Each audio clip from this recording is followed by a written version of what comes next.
সবাই ঘোড়ায় উঠেছে। এইটা আমার ঘোড়া, সামনে আমার পাশে মৌলি আছে, এইটা আমার। সবাই ঘোড়ায় করে যাচ্ছে। অর্ণব একটু তাকাও এদিকে, কেমন লাগছে বলো? সেই লাগছে ভাই, আরে আমার ঘোড়া রেস করছে। এখানে সৌরভ আছে, এখানে আর্য আছে, সুমন এদিকে তাকাও।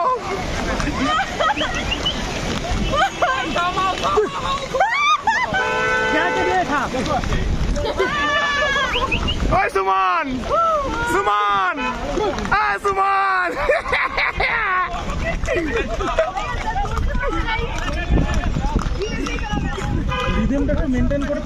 কেমন লাগছে? Very good, very good. আমার ব্লগিংটা ঠিকঠাক হচ্ছে তো? ভাই সাব, আর্য কেমন লাগছে একটু তাকিয়ে? ও তাকাচ্ছে, ও এখন স্টিফ রাইডার, স্টিভ রাইডার। ও এখন পুরো স্টিফ ভাই। আরে আমার ঘোড়া তো পক পক করে গিয়েছে ভাই। আমার ঘোড়া এখানে, আমি এখানে।